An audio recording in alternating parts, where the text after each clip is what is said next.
So if you were disgusted by the first Sam Harris and Jordan Peterson podcast where they talked about truth, I thought I'd make a short video just exploding that discussion.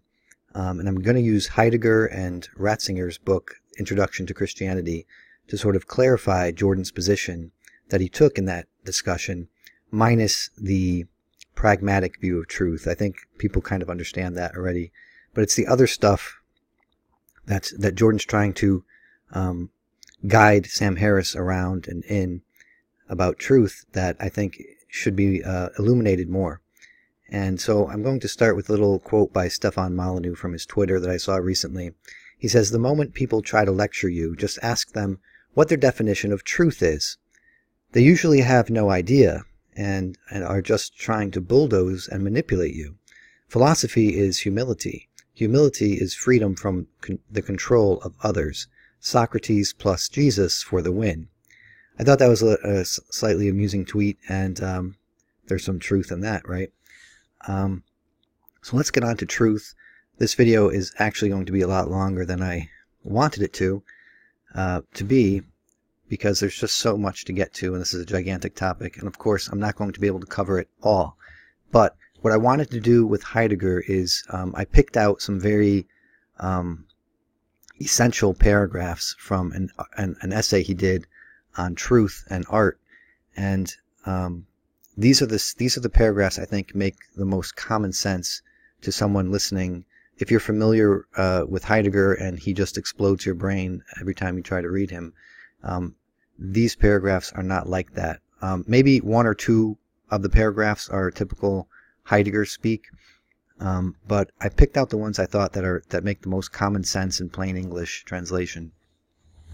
And if you're still confused by what Heidegger is saying, I'm going to comment on it, and I'm going to use Ratzinger's book, Introduction to Christianity, to comment on it as well, and to sort of put it in a more plain English way of thinking about it, and to put it into a Christian perspective. So fear not if you're dreading some Heidegger here.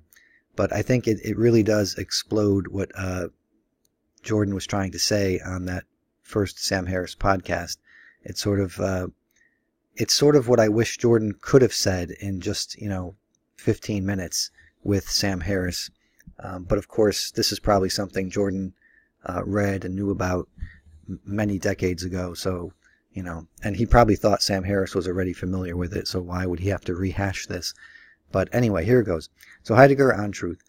How slight and stunted our knowledge of the nature of truth is shown by the laxity we permit ourselves in using the basic word.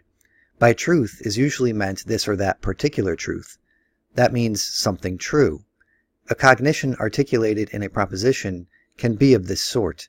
However, we call not only a proposition true, but also a thing, true gold in contrast with sham gold. True here means genuine, real gold. What does the expression real mean here? To us, it is what is in truth. The true is what corresponds to the real, and the real is what is in truth. The circle has closed again. So when Heidegger, in this essay, he keeps trying to find and pin down what truth is, and he's often caught in a sort of circular trap, a circular reasoning trap. And so that's why he says the circle is closed again. And so it's kind of hard to pin this down by definition. And what one of Heidegger's complaints and critiques of this in philosophy is that there were sort of forking paths happening way back in the beginning of philosophy when we started to think about truth. And philosophy sort of took one path in its thinking about truth. But there's another path philosophy could have taken, and Heidegger's trying to get back to this other path in thinking about truth. And so all of our notions of truth are sort of built on this ancient path that philosophy took from the ancient Greeks onward. And how can we sort of recover what truth really means philosophically and so forth? So it's an interesting quest Heidegger's on, and let's see how he does. So what he goes on to say, what does in truth mean? Truth is the essence of the true. What do we have in mind when speaking of essence? Usually it is thought to be those features held in common by everything that is true. The essence is discovered in the generic and universal concept, which represents the one feature that holds indifferently for many things. This indifferent essence, essentially in the sense of essentia, is, however, only the inessential essence.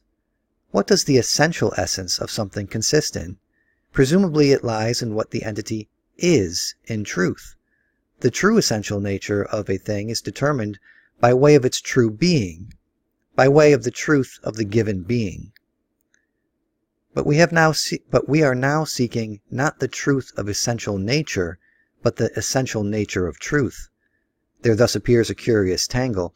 Is it only a curiosity, or even merely the empty sophistry of a conceptual game, or is it an abyss? Now that might be the most Heideggerian kind of paragraph I've quoted, and again I'm going to use Ratzinger to clarify a lot of this if you get lost with it. So Heidegger goes on to say, truth means the nature of the true. We think this nature in recollecting the Greek word aletheia, the unconcealedness of beings. But is this enough to define the nature of truth? Are we not passing off a mere change of word usage, unconcealedness instead of truth, as a characterization of fact? Certainly we do not get beyond an interchange of names, as long as we do not come to know what must have happened in order to be compelled to tell the nature of truth in the word unconcealedness. Does this require a revival of Greek philosophy? Not at all. A revival, even if such an impossibility were possible, would be of no help to us, for the hidden history of Greek philosophy consists from its beginning in this, that it does not remain in conformity with the nature of truth that flashes out in the word aletheia, and has to misdirect its knowing and its speaking about the nature of truth more and more into the discussion of a derivative nature of truth. The nature of truth as aletheia was not thought out in the thinking of the Greeks, nor since then, and least of all in the philosophy that followed after. Unconcealedness is, for thought, the most concealed thing in Greek existence, although from early times it determines the presence of everything present. Yet why should we not be satisfied with the nature of truth that has by now been familiar to us for centuries? That's Sam Harris's question, by the way. Truth means today, and has long meant, the agreement or conformity of knowledge with fact. However, the fact must show itself to be fact if knowledge and the proposition that forms and expresses knowledge are to be able to conform to the fact. Otherwise, the fact cannot become binding on the proposition. So you kind of have to know facts before you can identify facts. So how do you know facts? And if the only way you're going to know facts is by facts, you're in a circular logic, you're in a conundrum there. How can fact show itself if it cannot itself stand forth out of concealedness? If it does not itself stand in the unconcealed? A proposition is true by conforming to the unconcealed, to what is true. Proposition truth is always and always exclusively this correctness. The critical concepts of truth which, since Descartes, start out from truth as certainty, are merely variations of the definition of truth as correctness in representation. Stands and falls with truth as unconcealedness of beings. If here and elsewhere we conceive of truth as unconcealedness, we are not merely taking refuge in a more literal translation of a Greek word. We are reminding ourselves of what, unexperienced and unthought, underlies our familiar and therefore outworn nature of truth in the sense of correctness. We do, of course, occasionally take the trouble to concede that naturally, in order to understand and verify the correctness or truth of a proposition, one really should go back to something that is already evident, and that this presupposition is indeed unavoidable. As long as we talk and believe in this way, we always understand truth merely as correctness, which of course still requires a further presupposition that we ourselves just happen to make, heaven knows how or why. Now here I've edited this so that you see the most clear statements. Again, he says a lot more that's unclear that I don't want to confuse people with. So, truth happens in the temple's standing where it is.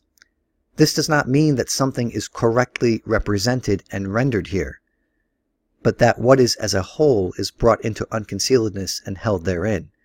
To hold originally means to tend, keep, and take care. Truth happens in Van Gogh's painting. This does not mean that something is correctly portrayed, but rather that in the revelation of the equipmental being of the shoes, that which is as a whole, world and earth and their counterplay, attains to unconcealedness. So he had been talking about a particular painting of Van Gogh that showed a peasant's shoes, I believe. And this is one of Jordan's main contested points with Sam Harris in that first podcast. You know, that there is truth in art, and that's something that Sam Harris can't quite grasp. Beauty is one way in which truth occurs as unconcealedness. It has often enough been pointed out that the Greeks, who knew quite a bit about the works of art, used the same word techne for craft and art, and called the craftsman and the artist the same name, technites. But reference to the linguistic usage of the Greeks, with their experience of the facts, must give us pause.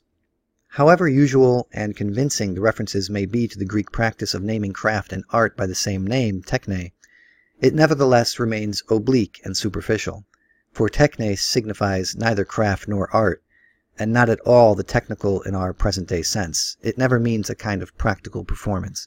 Now, this paragraph, I want you to keep this in mind. I have it here on screen in case you're just listening to this, because this is going to be clarified and it's going to be touched upon by Ratzinger in his Introduction to Christianity, which I'm going to also read to clarify a lot of this Heidegger stuff.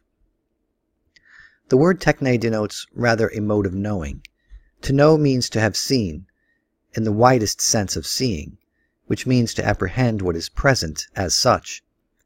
And regarding this, there's also, again, a Ratzinger quote I'm going to bring up, and a quote from William Blake to give further context. For Greek, though the nature of knowing consists in aletheia, that is, in the uncovering of beings, techne, as knowledge experienced in the Greek manner, is a bringing forth of beings, in that it brings forth present beings as such, beings out of concealedness, and specifically into the unconcealedness of the appearance. Techne never signifies the action of making. So that might be a bit confusing, but again, stick with this because I'm bringing in something to clarify it.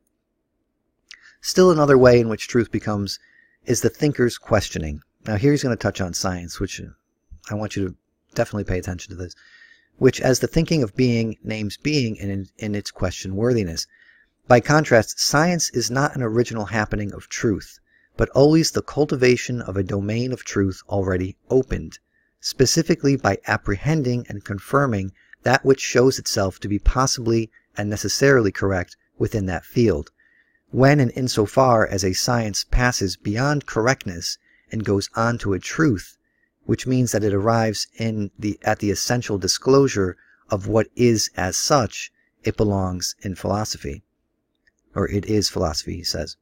So this is, again, very much the discussion that Sam Harris was having with Jordan Peterson. Sam is saying, look, science shows us the facts, and now we can draw out from the facts this morality, or getting at some kind of truth. And Jordan is saying, science does not tell you anything about the truth, about what the essential disclosure of what it is as such, as Heidegger says in that last line. Once you go there, then you're going into the realm of philosophy. You're no longer in science. And science only tells you facts that are sort of inessential, that are sort of accidental, not essential truths, not the thing that is in itself. So here's, I'm going to start getting into the Ratzinger stuff, and this is a little bit later on in the Ratzinger quote. I'm not sure if I'll read it right now, because it is worth reading regarding the techne stuff and all that. So Ratzinger, in his Introduction to Christianity, says, "Yet what happens here is not a blind surrender to the irrational. On the contrary, it is a movement towards the logos, the ratio, toward meaning, and so toward truth itself. For in the final analysis, the ground on which man takes his stand cannot possibly be anything else but the truth revealing itself. At this point, where we might least expect it, we stumble yet again on one last antithesis between practical knowledge and belief. Practical knowledge must, as we have already seen, by its own intrinsic aim be positivistic. It must be confined to what is given and can be measured. But the consequences of this, but the consequence of this is that it no longer inquires after truth. It achieves its success precisely by renouncing the quest for truth itself and by directing its attention to the, quote, rightness, the, quote, soundness of the system whose hypothetical design must prove itself in the functioning of the experiment. In other words, practical knowledge does not inquire what things are like on their own and in themselves, but only whether they will function for us. The turn toward practical knowledge was accomplished precisely by contemplating no longer being in itself, but only how it functioned with regard to our own work.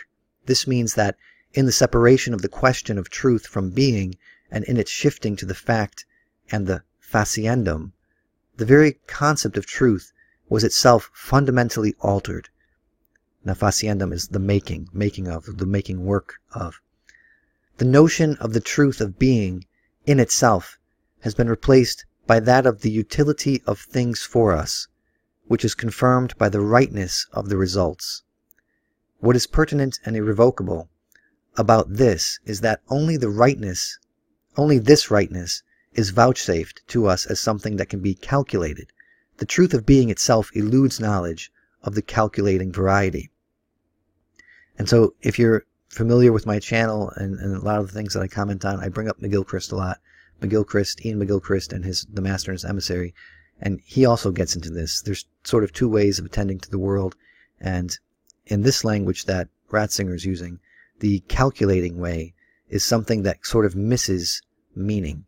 And if you're familiar with my Maps of Meaning Mondays, Mo Meaning Mondays series, I just did page 7, which gets into this, that we're missing through the scientific revolution, though it gives us a lot of practical knowledge, as Ratzinger says, it gives us a lot of facts. It also removes, this calculating knowledge removes meaning from our existence as well. So I'm going to get into a lot more of that. I'm going to bring up McGilchrist as well. So is our truth real? This is another quote from Ratzinger in Introduction to Christianity. We are inclined today, as a matter of course, to suppose that only what is palpably present, what is, quote, demonstrable, is truly real. But is it really permissible to do this? Should we not ask rather more carefully what, quote, the real actually is? Is it only the ascertained and ascertainable? Or is ascertaining perhaps only one particular method of making contact with reality? One that can by no means comprehend the whole of reality, and that even leads to falsification of the truth and of human existence if we assume that it is the only definitive method. Now at some point I have to bring up, okay, there's my ways of attending Q. I wanted to bring up ways of attending there, but I also want to get into Cardinal Ratzinger's book a little bit.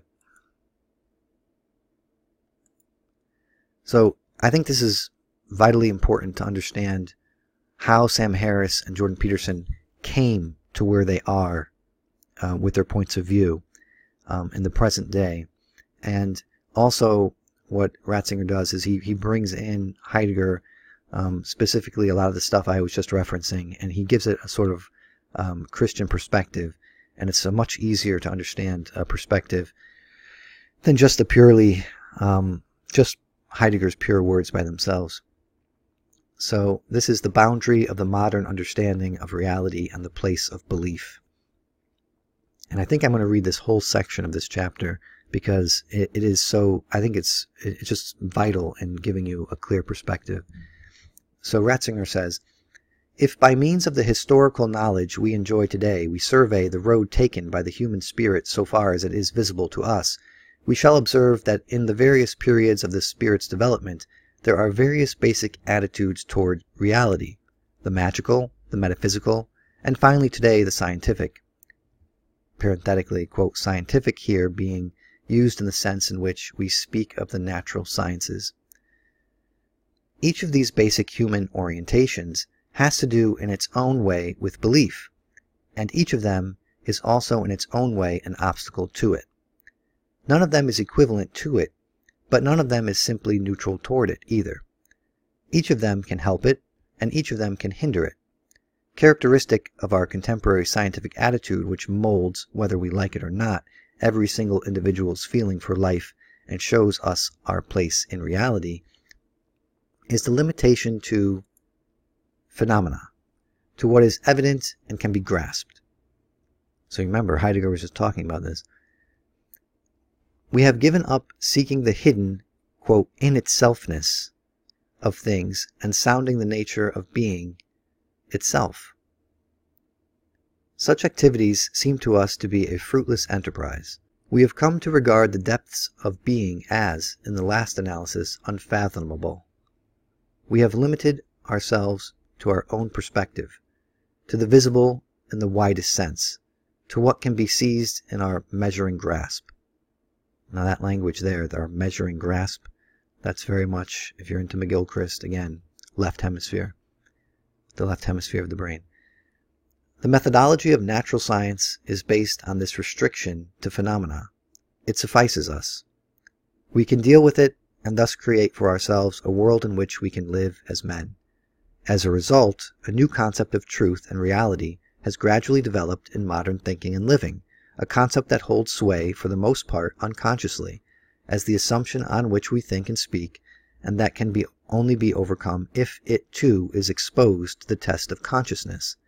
And if you're an avid listener of Paul Vanderklay's channel, he has done a couple of videos now on the abolition of man and C.S. Lewis, and how C.S. Lewis is saying that there's this creep, this unconscious creep of philosophy into our quote factual areas of knowledge, and this materialist philosophy will unconsciously shape society on a society level, but also on an individual by individual level and basis as well. And so now Ratzinger is saying you have to expose this to consciousness in order to overcome it.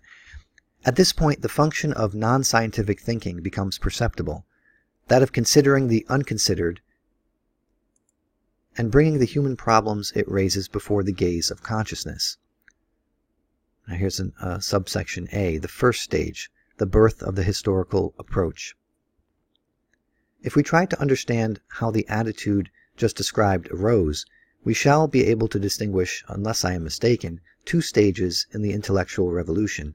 The first, for which the way was prepared by Descartes, attained its full development in Kant, and even before that, in a somewhat different intellectual context, in the Italian philosopher Giambattista Vico, and his parenthetical birth was 1668 and death was 1744, who was almost certainly the first to formulate a completely new idea of truth and knowledge, and who, in a piece of bold anticipation, coined the typical formula of the modern spirit when it comes to dealing with the question of truth and reality.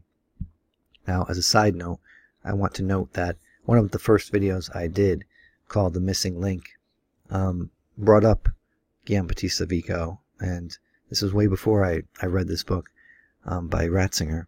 And it's interesting, Ratzinger's going along a lot of the same lines that, that my research has taken me. And Vico also brought, well, I don't know if I should explain it here or just refer you to the other videos. I have so many videos now. But Vico brought up this idea that Northrop Frye also adheres to or brings up in his book, The Great Code. And the idea is that there are phases of language. So there's 3 phases that he talks about. And the first phase is the heroic phase or poetic phase. And this is largely what the Bible was written in. And then there's a second phase, which is an aristocratic phase. And he's talking about sort of the ascendant linguistics. So in this phase, the aristocrats sort of decide how things are spoken about and what the official language is. And then there's third phase, and it's the demotic phase. It's the phase of the people. And it's very concrete. It's very what I would think of as scientific. And so you have these 3 phases of language. And so when you take a book written in first phase and try to bring it to a third phase audience, there's sort of like an error in translation where you're not going to understand it quite the same as if you understood the way it was written in the first phase language. And I think someone commented, maybe it was Paul Vanderklay, that Jordan Peterson is sort of acting as a translator of this first phase language into third phase language for us, since we're kind of soaked in a third phase language way of thinking about things. But this goes all the way back to Giambattista Vico, back in the 1700s when he was writing this stuff. And when he was writing this, it really wasn't that popular an idea. This was only taken up much later. Did these ideas start to take hold? All right, back to Ratzinger. Against the scholastic equation verum est ens, being is truth, he advances his own formula, verum quia factum. That is to say, all that we can truly know is what we have made ourselves. Now this goes back to the faciendum also in Heidegger. It seems to me that this formula denotes the real end of the old metaphysics and the beginning of the specifically modern attitude of mind. The revolutionary character of modern thinking in comparison with all that preceded it is here expressed with absolutely inimitable precision. For the ancient world and the Middle Ages, being itself is true, in other words, apprehensible, because God, pure intellect, made it, and he made it by thinking it. To the creative original spirit, the creator spiritus, thinking and making are one and the same thing. His thinking is a creative process. Things are because they are thought. In the ancient and medieval view, all being is, therefore, what has been thought, the thought of the absolute spirit. Conversely, this means that since all being is thought, all being is meaningful, logos, truth. It follows from this traditional view that human thinking is the rethinking of being itself, rethinking of the thought that is being itself. Man can rethink the logos, the meaning of being, because his own logos, his own reason, is logos of the one logos, thought of the original thought, of the creative spirit that permeates and governs his being. In contrast to this, from the point of view of the ancient world and the Middle Ages, the work of man seems contingent and transitory. Being is thought and therefore thinkable, the object of thought and of the science that strives after wisdom. The work of man, on the other hand, is a mixture of logos and the illogical, something, moreover, that with the passage of time sinks away into the past. It does not admit of full comprehension, for it is lacking in presence, the prerequisite for being looked at, and it is lacking in logos, in thoroughgoing meaningfulness. For this reason, ancient and medieval philosophy took the view that knowledge of human things could only be techne, manual skill, but never real cognition, and hence never real science. Therefore, in the medieval university, the arts, or artes, the arts remained only the first step to real science, which reflects on being itself. This standpoint is still clearly evident at the beginning of the modern era in Descartes, who expressly disputes history's claim to be science. The historian, he says, who claims to be familiar with Roman history, knows in the last analysis less about it than a cook in Rome did, and to understand Latin no more than possessing the same ability as Cicero's maid. About 100 years later, Vico was to turn the Middle Ages criterion of truth, redefined once again here in Descartes, on its head, thus giving expression to the fundamental revolution that marks the arrival of the modern spirit. This was the start of the attitude that introduces the scientific age, in which we are still living. Let us try to think about this a little further, since it is fundamental to our question. To Descartes, the only thing that seems an absolute certainty is the purely formal intellectual certainty purged of the uncertainties of the factual.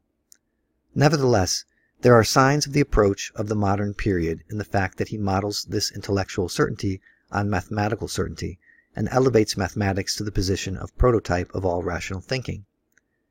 But whereas here the facts still have to be bracketed off if one desires certainty, Vico advances the diametrically opposite thesis. Following formally in Aristotle's footsteps, He asserts that real knowledge is the knowledge of causes. I am familiar with a thing if I know the cause of it.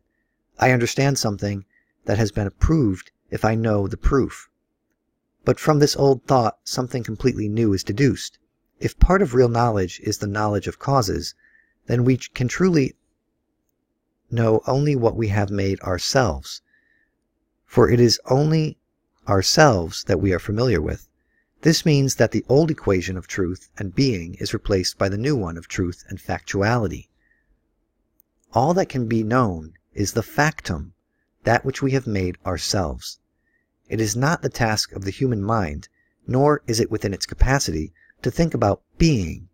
Rather, it is to think about the factum, what has been made, man's own particular world, for this is all we can truly understand. Man did not produce the cosmos, and its bottommost depths remain opaque to him. Complete demonstrable knowledge is attainable only within the bounds of mathematics and in the field of history, which is the realm of man's own activities and can therefore be known by him. In the midst of the sea of doubt that threatened to engulf man at the beginning of the modern period after the collapse of the old metaphysics, the factum was here discovered as the dry land on which man could try to build a new existence for himself.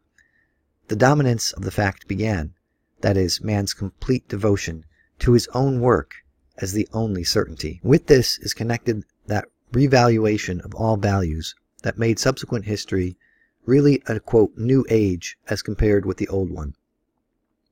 History, previously despised and regarded as unscientific, now remained alongside mathematics the only true science left. That which alone had hitherto seemed worthy of the free mind, thinking about the meaning of being, now seemed an idle and aimless enterprise offering no hope of attaining genuine knowledge. Thus mathematics and history now became the dominant disciplines. Indeed, history devoured, so to speak, the whole world of learning and transformed it all fundamentally. Through Hegel, and in a different way through Comte, philosophy became a historical question, in which being itself is to be understood as a historical process. With F.C. Bauer, theology turned into history, and its path became that of rigorous historical research, which asks what happened in the past and thereby hopes to reach the bottom of the matter. With Marx, economics was given a historical slant. Indeed, even the natural sciences were affected by this general tendency toward history.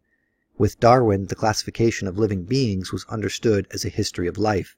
The constancy of what stays as it was created was replaced by a line of descent in which all things came from one another and could be traced back to one another.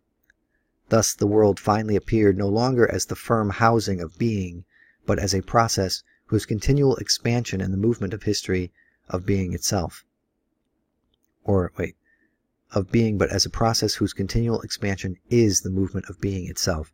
This meant that henceforth the world was only knowable insofar as it was something made by man.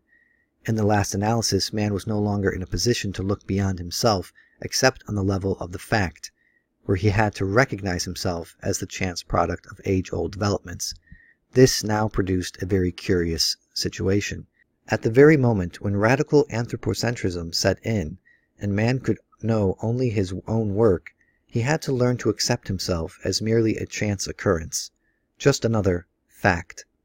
Here, too, the heaven from which he seemed to come was torn down, so to speak, and he was left with just the earth and its facts in his hands.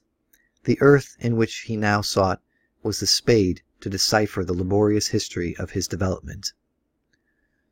Part B, the second stage, the turn toward technical thinking. Verum quia factum, this program that directs man to history as the receptacle of truth, could not suffice, it is true, in itself. It only became fully effective when it was allied to a second principle, which again, a good 100 years later, Karl Marx formulated in his classical statement, quote, "So far, philosophers have merely interpreted the world in various ways. It is necessary to change it." End quote. With this, the task of philosophy was once again fundamentally redefined. Translated into the language of the philosophical tradition, this maxim meant that verum quia factum, what is knowable, tending toward truth, is what man has made, and what he can now contemplate was replaced by the new program Verum Quia Faciendum. The truth with which we are now concerned is feasibility. To put it again in another way, the truth with which man is concerned is neither the truth of being, nor even in the last resort that of his accomplished deeds, but the truth of changing the world, molding the world, a truth centered on future and action. Verum Quia Faciendum, this means that the dominance of the fact since the middle of the 19th century is being succeeded to an increasing degree by the dominance of the faciendum, of what can and must be done, and that consequently the dominance of history is being supplanted by that of techne. For the farther man advances along the new way of concentrating on the fact and seeking certainty in it, the more he also has to recognize that even the fact, his own work, largely eludes him. The verifiability for which the historian strives, and which appears at first in the 19th century to be the great triumph of history as opposed to speculation, always retains something disputable about it, an element of reconstruction, of interpretation, and ambiguity, so that as early as the beginning of the 20th century, history reached a crisis, and the historical approach, with its proud claim to knowledge, became open to question. It grew clearer and clearer that there is no such thing as the pure fact and its unshakable certainty, that even the fact is subject to interpretation and the ambiguity this implies.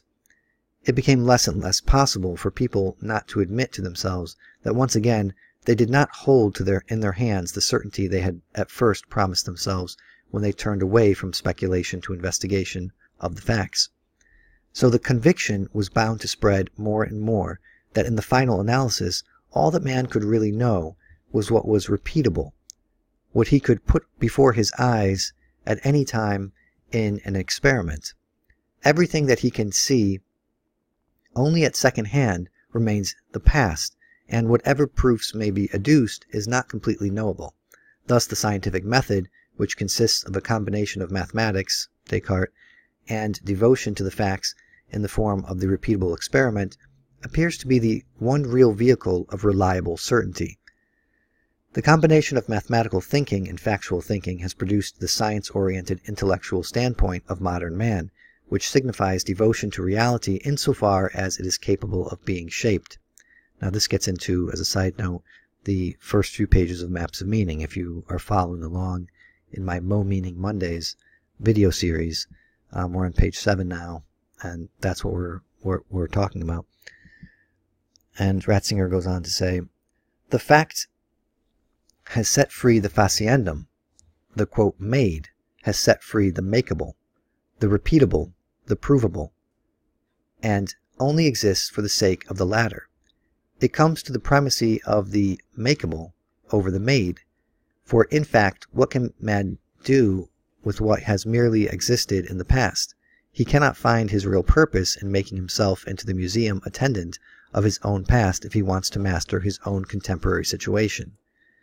Like history before it, techne now ceases to be a subordinate, preliminary stage in the intellectual development of man, even if, to a decidedly arts-oriented mentality, it still retains a certain hint of barbarity. The structure of the general intellectual situation has been fundamentally altered. Techne is no longer banished to the House of Commons of learning, or to be more accurate here, too, the House of Commons has become the decisive element in the Constitution. In comparison with it, the House of Lords now seems only a collection of aristocratic pensioners. Techne has become the real potential and obligation of man. What was previously at the bottom is now on top. Simultaneously, the perspective is changing once again.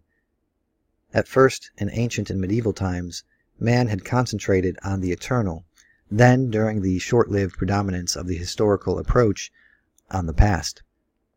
But now the faciendum, the makeable aspect of things, directs his attention to the future of what he himself can create.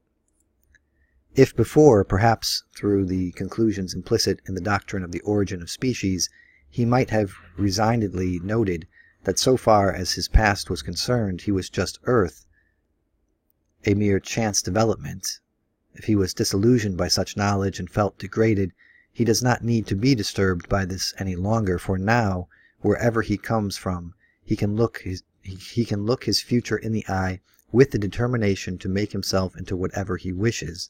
He does not need to regard it as impossible to make himself into the God who now stands at the end as faciendum, as something makeable, not at the beginning as logos, or meaning. This is already working itself out concretely today in the form of the anthropological approach. What already seems more important than the theory of evolution, which for practical purposes already lies behind us as something self-evident, is cybernetics, the planability of the newly to be created man, so that theologically too, the manipulation of man by his own planning is beginning to represent a more important problem than the question of man's past, although the two questions cannot be separated from each other, and in their general tendency largely govern each other reciprocally. The reduction of man to a fact is the precondition for understanding him as a faciendum, which is to be led out of its own resources into a new future. Part C, the question of the place of belief. I believe this is the last part if you're tired of hearing me read. When the modern mind took this second step, when it turned to the idea of makeability, it simultaneously wrecked theology's first attempt to come to terms with the new situation. For theology had sought to meet the problem of the historical approach, its reduction of truth to facts, by presenting belief itself as history. At first sight, it could be perfectly content with this turn of events. After all, so far as its content is concerned, Christian belief is essentially centered on history. The statements of the Bible are not metaphysical but factual in character.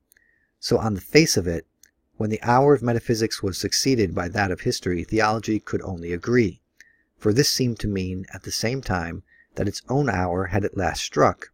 Perhaps indeed it might even be permissible to put down this whole new development as a product of its own point of departure.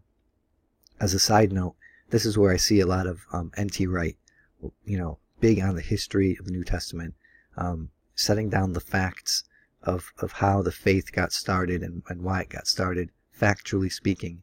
And this comes to the fact idea of the resurrection, the bodily resurrection of Jesus as a fact in history. And this is coming into the Peterson paradox and his speaking about that. And this is how these videos are building towards the nature of the resurrection as completely vital to understanding everything. Now I'm going to go on. Ratzinger says, the progressive dethronement of history by techne has swiftly killed these hopes again. Instead, another idea is now in the air. People feel tempted to shift belief away from the plane of the fact onto that of the faciendum, and to expound it by means of a, quote, political theology, as a medium for changing the world. I think myself that this is only doing again in the present situation what, quote, history of salvation, end quote, thinking attempted one-sidedly to do in the situation created by the historical approach. People see that the world of today is governed by the notion of the makeable, and respond by transposing belief itself to this plane. Now, I should not want to dismiss these two attempts as senseless. That would certainly not be just to them. On the contrary, both bring to light essential factors that in other contexts had been more or less overlooked. Christian belief really is concerned with the factum. It lives in a specific way on the plane of history, and it is no accident that history and the historical approach grew up precisely in the atmosphere of Christian belief. And indubitably, belief also has something to do with changing the world, with shaping the world, with the protest against the lethargy of human institutions and of those who profit from them. Again, it is hardly an accident that the comprehension of the world as something to be made grew up in the atmosphere of the Christian Jewish tradition and was conceived and formulated precisely in Marx out of the inspiration provided by it, albeit as an antithesis to it. To this extent, it is indisputable that both approaches brought to light aspects of the real meaning of Christian belief that had previously remained only too well hidden.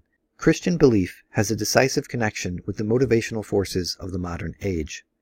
It is, in fact, the great opportunity of our historical moment that we can gain from it a completely new understanding of the position of faith between fact and faciendum. It is the task of theology to accept this challenge, to make use of this possibility, and to find and fill the blind spots of past periods. But it is just as wrong here to jump to conclusions as it is to pass swift judgment.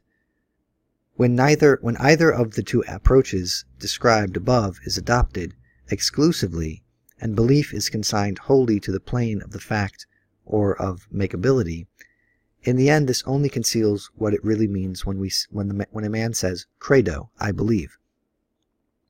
For when he says this, he is not primarily enunciating a program for changing the world or simply attaching himself to a chain of historical events. By way of an attempt to shed some light on what really is involved, I should like to suggest that the act of believing does not belong to the relationship no-make, quote, no-make. This is no hyphenated make, which is typical of the intellectual context of, quote, makeability thinking, but is much better expressed in the quite different relationship, quote, stand hyphen understand, end quote. It seems to me that here we can discern two general conceptions and possibilities of human existence that, though not connected with each other, must nevertheless be distinguished from each other. I've skipped a bit forward in the book, and I was going to stop previously, but there's a bit in here that I think is essential to understanding and that sheds some light onto the McGilchrist part of things. So Ratzinger continues, "Thus the Christian act of faith intrinsically includes the conviction that the meaningful ground, the logos, on which we take our stand, precisely because it is meaning, is also truth. Meaning or sense that was not truth would be nonsense.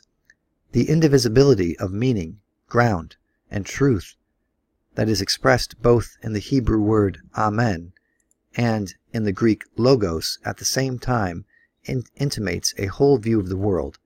The way for us is inimitable, in which words such as these embrace the indivisibility of meaning, ground, and truth, throws into relief the whole network of coordinates by which Christian faith surveys the world and takes up its position in relation to it. In relation to it. I want to just highlight, he says a network of coordinates. That's sort of mathematical, and then the Christian faith has a relationship with this. But this also means that in its original nature, belief or faith is no blind collection of incomprehensible paradoxes. It means furthermore that it is nonsense to plead the, quote, mystery, as people certainly do only too often, by way of an excuse for the failure of reason. If theology arrives at all kinds of absurdities and tries not only to excuse them, but even where possible to canonize them by pointing to the mystery, then we are confronted with a misuse of the true idea of, quote, mystery, the purpose of which is not to destroy reason, but rather to render belief possible as understanding. I'm going to interject. This is very important. This is where I'm getting into the Roos-Lennox debate. Reason, evidence, versus sort of metaphor and symbol. You need both. You can't just have one or the other. And there's, again, the metaphorical resurrection and the bodily resurrection. Ratzinger goes on. In other words, it is certainly true that belief or faith is not knowledge in the sense of practical knowledge and its particular kind of calculability. It can never become that, and in the last analysis, it can only make itself ridiculous if it tries to establish itself in those forms. But the reverse is also true. Calculable practical knowledge is limited by its very nature to the apparent, to what functions, and does not represent the way in which to find truth itself, which by its very method it has renounced. The tool with which man is equipped to deal with the truth of being is not knowledge, but understanding. Understanding of the meaning to which he has entrusted himself. And we must certainly add that, quote, understanding only reveals itself in, quote, standing, not apart from it. One cannot occur without the other, for understanding means seizing and grasping as, quote, as meaning, the meaning that man has received as ground. I think this is the precise significance of what we mean by understanding, that we learn to grasp the ground on which we have taken our stand as meaning and truth, that we learn to perceive that ground represents meaning. Now, you might be slightly confused about that, but he had gone over the origins of the word amen, of what that meant in Hebrew as sort of taking a stand on something. And what Christians take a stand on is the truth, is the logos, is this meaning inherent in the world, that God gives to us. If this is so, understanding not only implies no contradiction with belief, but represents its most intrinsic property. For knowledge of the functional aspect of the world, as procured for us so splendidly by present-day technical and scientific thinking, brings with it no understanding of the world and of being. Understanding grows only out of belief. That is why theology as the understanding, logos-like, parenthetically is rational, understanding through reason, end parenthesis. Discussion of God is a fundamental task of Christian faith. This context is also the basis of the inalienable right of Greek thought to a place in Christianity. I am convinced that at bottom it was no mere accident that the Christian message, in the period when it was taking shape, first entered the Greek world and there merged with the inquiry into understanding, into truth. Believing and understanding belong together no less than believing and, quote, standing, simply because standing and understanding are inseparable. To this extent, the Greek translation of the sentence in Isaiah about believing and abiding reveals a dimension that is implicit in the biblical attitude itself, if it is not to be degraded into fanaticism or sectarianism. To be sure, it is a characteristic of understanding that it continually goes beyond our mere ability to apprehend and attains the awareness of the fact that we are comprehended. But if understanding is the apprehension of the fact that we are comprehended, then that means that we cannot yet comprehend that fact once again. I think he has parenthetically, in a second moment of understanding, end parenthesis. It furnishes us with meaning precisely because it comprehends us. In this sense, we can rightly speak of mystery as the ground that precedes us and always and ever goes beyond us, which can never be caught up or overtaken. But precisely in being comprehended by that which is not apprehended a second time, understanding's responsibility is fulfilled, a responsibility without which belief would be undignified and bound, in the end, to destroy itself. There was a section in the Ratzinger's Introduction to Christianity where he mentions something along the lines of what would the world look like if we pursue this sort of scientific worldview to its ends. And I can't remember where that passage is or how it was phrased, so I can't do a word search to get that passage.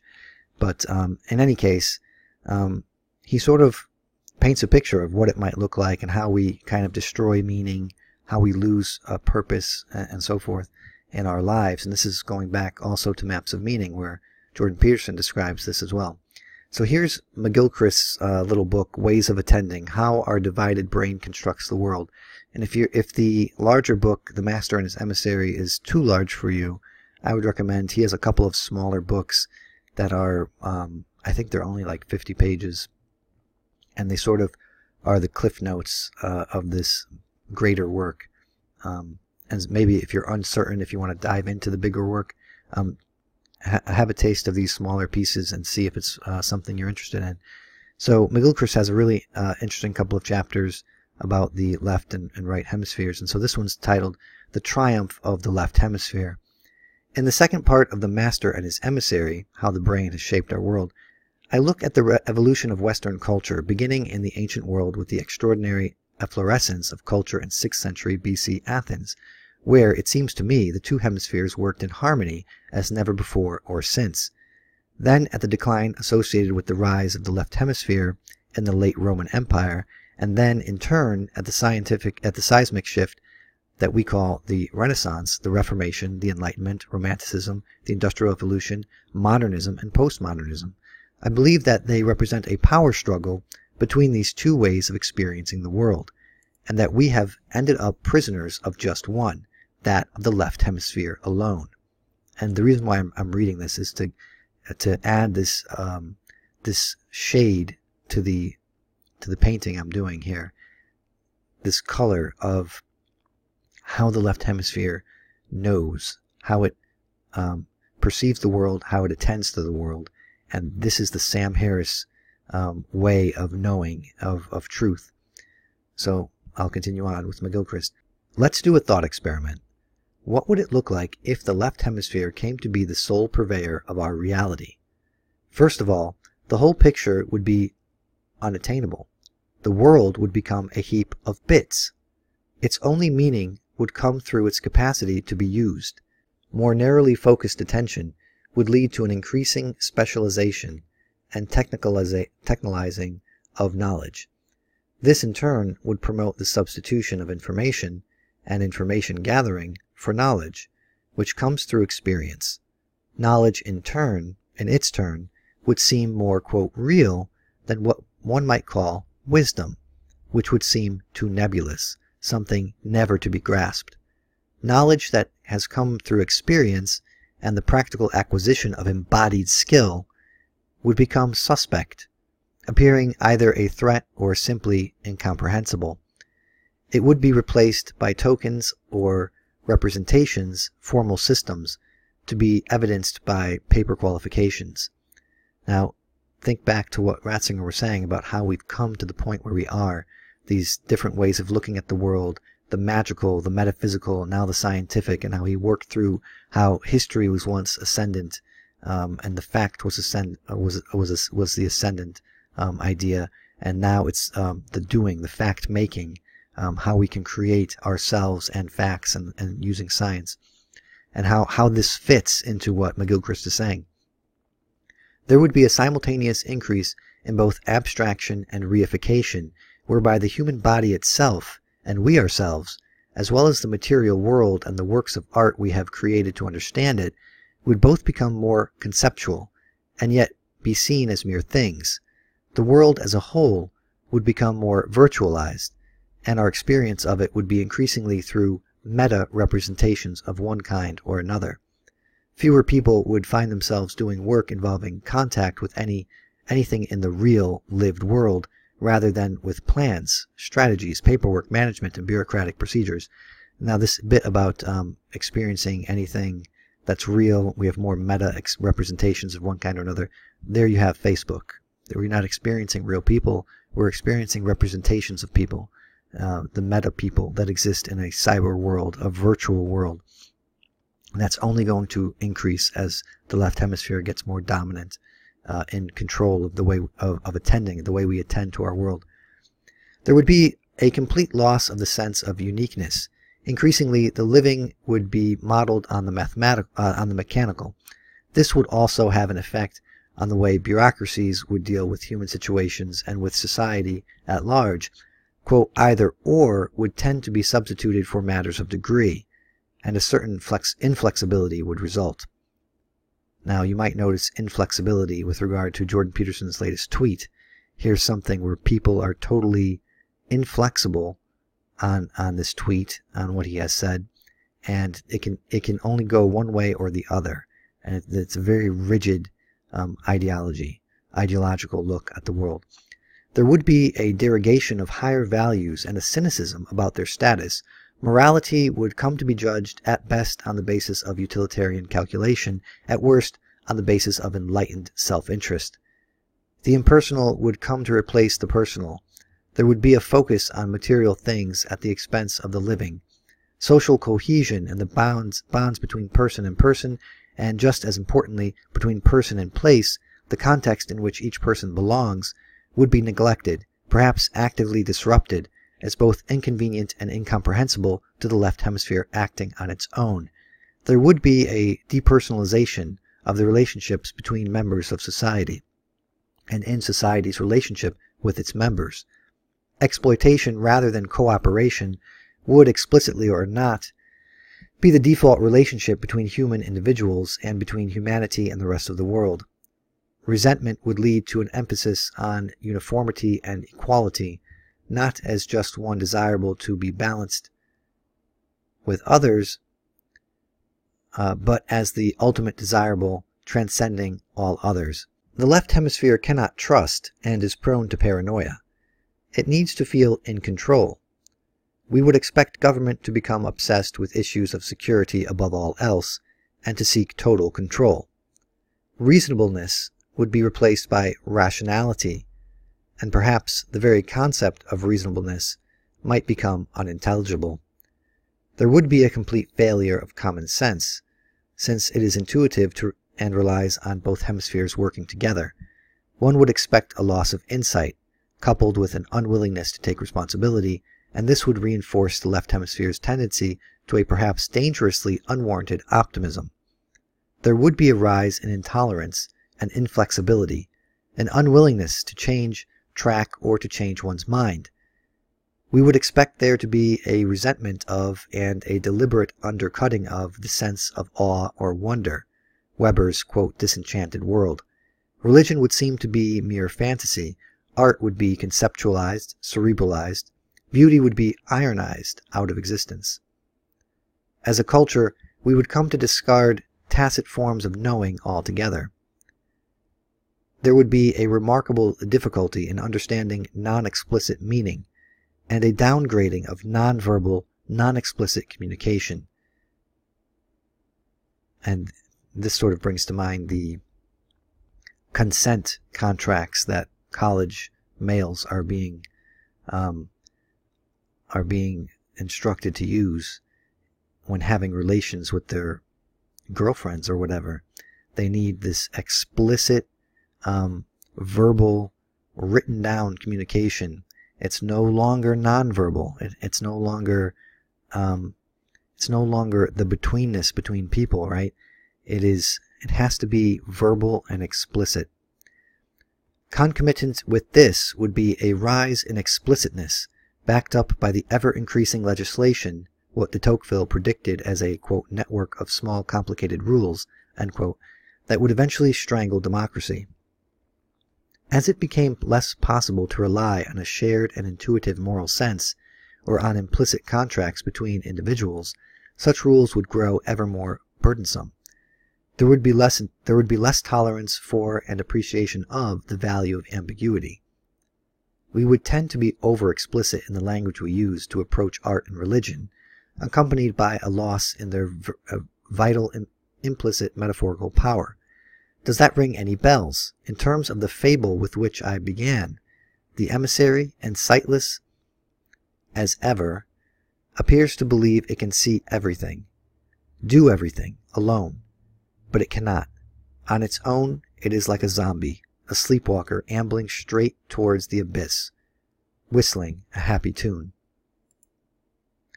Now, I believe there is a previous chapter on the right hemisphere.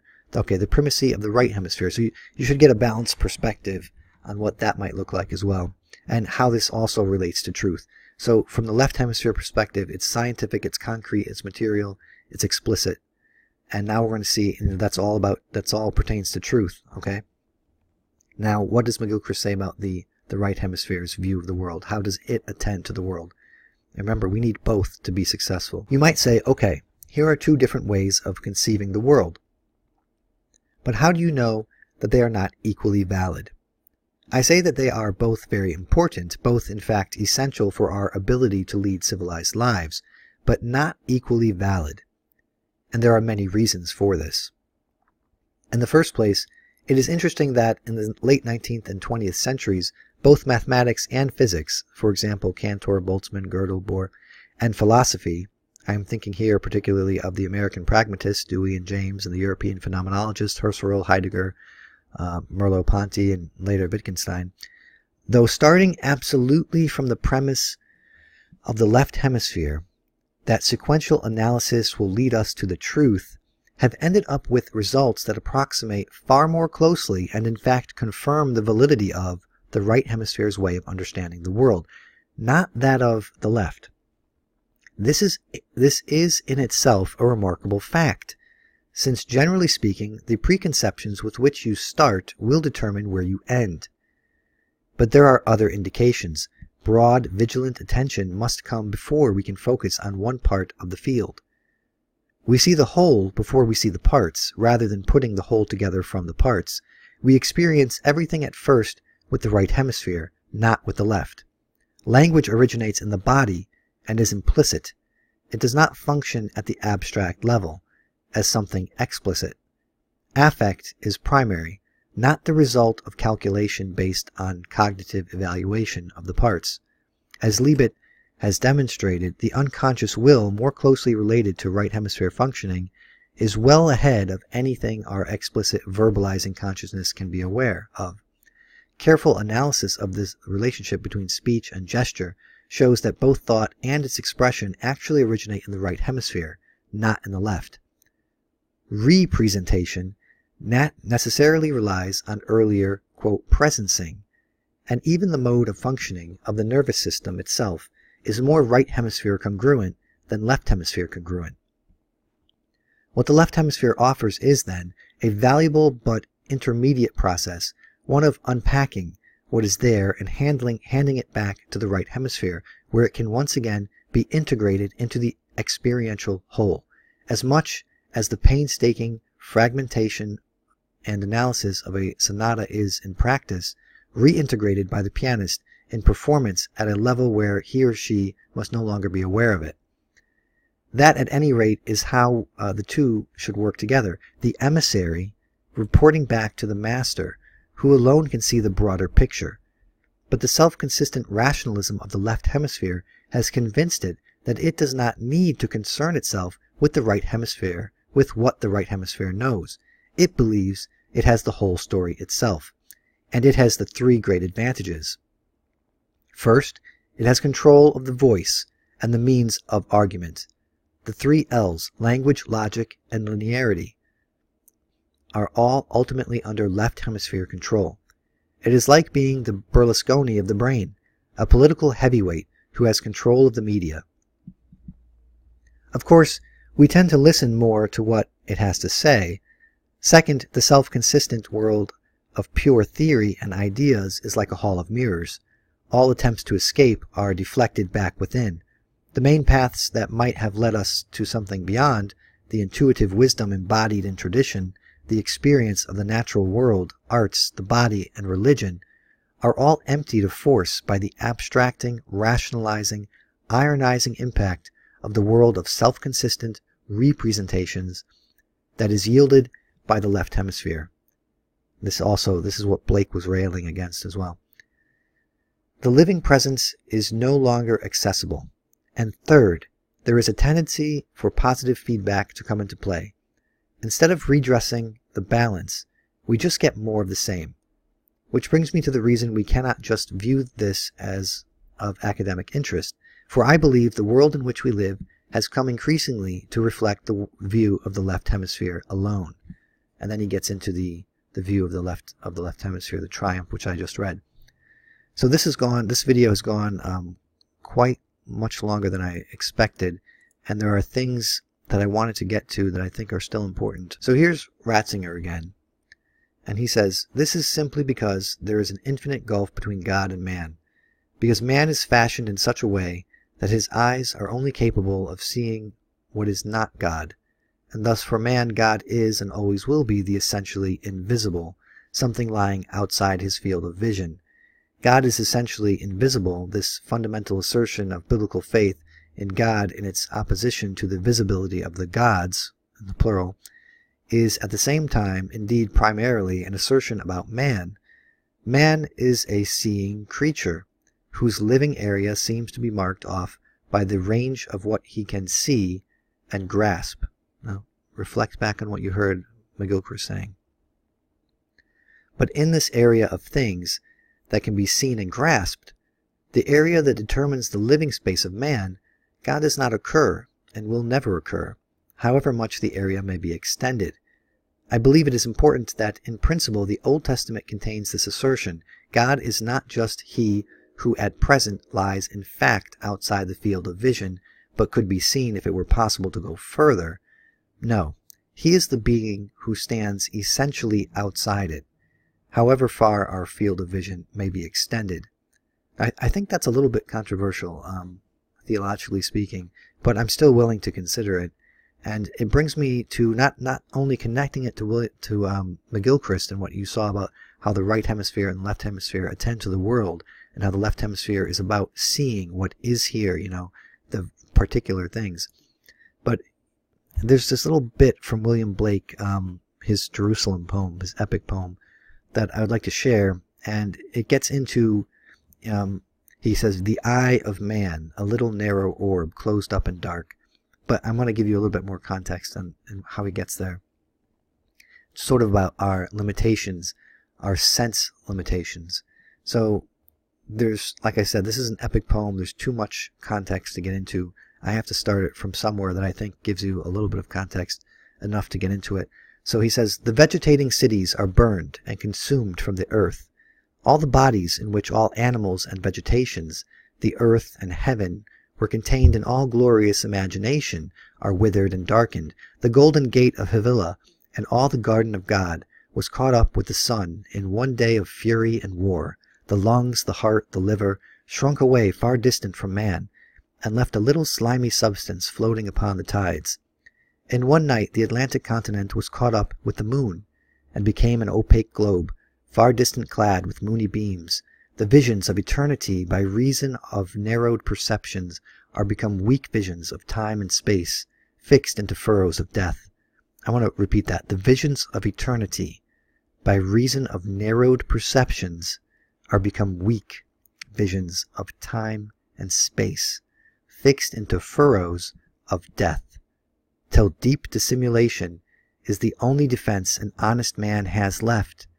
O polypus of death, O spectre over Europe and Asia, withering the human form by laws of sacrifice for sin, by laws of chastity and abhorrence, I am withered up, striving to create a heaven in which all shall be pure and holy in their own selfhoods, in natural selfish chastity, to banish pity and dear mutual forgiveness, and to become one great Satan, enslaved to the most powerful selfhood, to murder the divine humanity, in whose sight all are the dust, and who chargeth his angels with folly.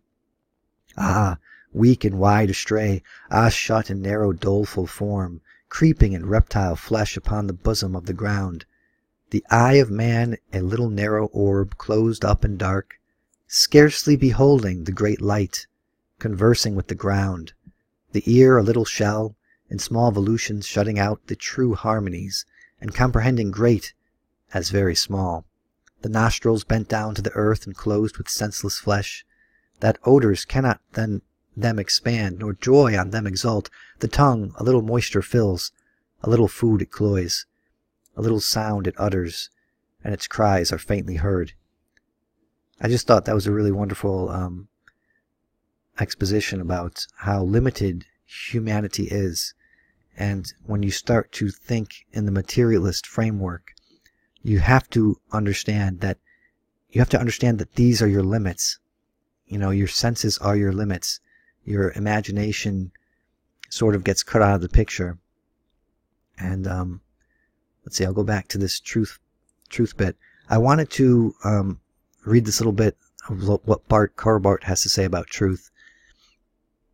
And it reminded me of something also in Ratzinger, which I think I will skip because this is going on very long. There's a couple of quotes from Barth that I wanted to touch on here, and then I'll end this video. So Barth on truth, and this is from his the Epistle to the Romans. He's commenting on the Spirit dwelleth in you. The Spirit is the truth.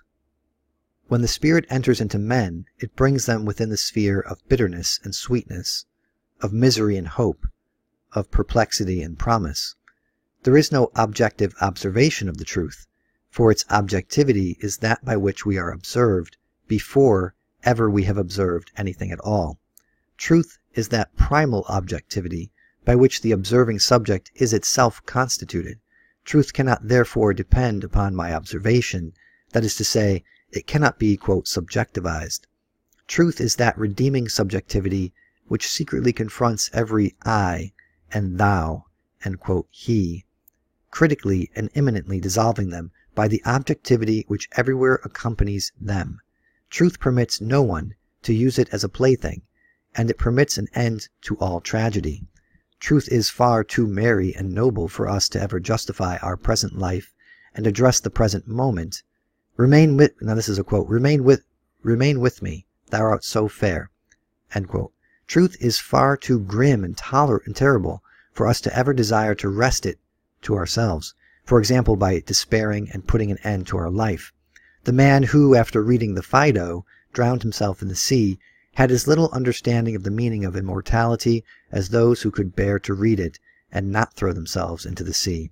We cannot question truth as to why it is what it is, for it has already asked us why we are what we are, and in the question has provided us also the rich answer of eternity. Thou, it says, art man, man of this world, and thou dost belong to God, Creator and Redeemer. End quote. All our questions and answers move upon the background of this previous question and of this previous answer. We cannot begin with truth, for it is our beginning. We must therefore range ourselves under it and make up our minds to live with it, under its destructive assault and with its indestructible blessing. Christ in us is the truth. He is the Spirit that dwelleth in us, both as judgment and as righteousness. I think I will put in this quote from Ratzinger again. I know I read just a whole ton of Ratzinger in this video. He says, the believer will repeatedly experience the darkness in which the contradiction of unbelief surrounds him like a gloomy prison from which there is no escape, and the indifference of the world which goes its way unchanged as if nothing had happened, seems only to mock his hope. We have to pose the question, are you really he? Not only out of intellectual honesty, but because of reason's responsibility, but also in accordance with the interior law of love, which wants to know more and more him to whom it has given its yes, so as to be able to love him more. Are you really he? Ultimately, all the reflections contained in this book are subordinate to this question and thus revolve around the basic form of the confession, quote, I believe in you, Jesus of Nazareth, as the meaning, logos, of the world and of my life. And this last quote from Barth, he's commenting again in the Epistle to the Romans on they became vain in their reasonings and their senseless heart was darkened. The barrier is now indeed a barrier, and the quote, no of God is indeed now negation. Bereft of understanding and left to themselves, men are at the mercy of the dominion of the meaningless powers of the world. Now I'm going to interrupt this here. Look at how he's saying this, bereft of understanding. And if you go back to what Ratzinger was saying, again, belief and understanding. Understanding, given the root of amen, given the Hebrew roots of the word, that we are standing now under truth. We're standing on the ground of truth, on the logos. That's where we make our stand. That's also part of the idea, is making a stand. So now, but man bereft of understanding, he's left to himself. Okay, and now we're at the mercy of the dominion of the meaningless powers of the world. And so now meaning is stripped out of the world. This goes back also to maps of meaning. For our life in this world has meaning only in its relation to the true God. But this relation can be reestablished only through the clearly seen memory of eternity breaking in upon our minds and hearts. There is no other relation to God save that which appears upon the road along which Job traveled. If this, quote, breaking in does not occur, our thought remains merely empty, formal, critical, and unproductive, incapable of mastering the rich world of appearance and of apprehending each particular thing in the context of the whole. Now go back to McGilchrist. Look at that. He's describing a left hemisphere way of perceiving and attending to the world. Now he'll go on. Unbroken thought thereby divests itself of any true relation to the concrete world, and contrawise, the unbroken heart, that is to say, that sensitiveness to things which is guarded by no final insight, divests itself to the control of thought. Dark, blind, uncritical, capricious, mankind becomes a thing in itself. Heartless, perceiving without observing, and therefore empty is our thought. Thoughtless, observing without perceiving, and therefore blind is our heart. Fugitive is the soul in this world, and soulless is the world, when men do not find themselves within the sphere of the knowledge of the unknown God, when they avoid the true God in whom they and the world must lose themselves in order that both may find themselves again. This is the cause of the night in which we are wandering. This also is the cause of the wrath of God, which has been manifested over our heads. And that's where I wanted to end this presentation about truth. I know I read a lot in this presentation about truth, and I started with Heidegger, and I moved on to a huge section of Ratzinger, which sort of contextualizes what Heidegger is saying, and it kind of links in with maps of meaning as well, if you're interested in that. And then I came to McGilchrist to sort of show you how truth can vary depending on what hemisphere you're sort of using to comprehend it. So you can actually turn off hemispheres of the brain in a lab and test this. And there were some interesting results I wanted to read to you, which I didn't prepare in the slides. But I would suggest just, picking up The Master and His Emissary and checking out, because he has about 100 pages that go over exactly how each hemisphere performs in lab experiments, and how he can then ascertain how we attend to the world using a mix of both hemispheres. But so I would say, Sam Harris was attending to the world in a very left hemisphere way. This is what I would say is the ascendant hemisphere in our times, as McGilchrist is saying. It's the triumph of the left hemisphere. Very materialistic, very concrete, very matter of fact. It's the fact. It's also faciendum. It's the making of facts, the scientific experiment, the creating man in our own image, creating politics, fashioning countries, fashioning economies like Marx, fashioning societies towards what we think in our brains, these philosophies shaping our world. That's all very much left hemisphere rooted. And if you don't involve the right hemisphere, if you don't involve betweenness, if you don't involve relationships with people and things that cannot be pinned down, things like music and humor. Notice how in Soviet Russia there was no humor. There was barely any music created in Soviet Russia. I think Shostakovich was the only musician or the only composer that produced anything of note in that time period, while in other parts of the world there was tons of music being produced. So you can see how the left hemisphere can sort of dominate the world and bring hell on earth. That's what Jordan Peterson is fearing. That's what he's fighting for in his version of truth. In that first podcast with Sam Harris, he was trying to explain how Sam has it wrong, how there's another conception of truth. It's not just facts, okay? There's a lot more to it. There's a lot more to do with things you cannot grasp. It's the wisdom that can't be boxed in a certain box. And I hope just by me sharing some of these primary sources with you that I've done my job as sort of the node in my network of people. And you can, there's Owen Benjamin's going live right now. You can get something from everything that I shared. Hopefully, maybe it inspires you to go read some of these materials yourself and, increase your own knowledge of these things. So that's my little bit about truth.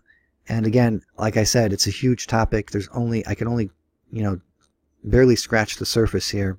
But I hope it was enough to clarify some of what Jordan Peterson was talking about in that first podcast with Sam Harris. And I hope this is a good launching point into looking at the resurrection of Jesus as historical fact or as metaphor, or maybe there's something more to the picture that we're missing here that I think the Peterson paradox is going to bring us closer to. Thanks again for listening. If you've stuck, through this video past an hour, now it's like almost an hour and a half, I guess. And please subscribe if you haven't subscribed, and share and like this video. Thanks again. Well, there's a guy who's got a little YouTube channel, and I've been sending a lot of people his way, Node in a Network, and he's basically been reading all of the stuff in the footnotes of Maps of Meaning, where we're also plugged in as like nodes on the network. Node in a network, there's a good username. A node in a network. The wrong model, because you're at the center of a network. You're a node in a network.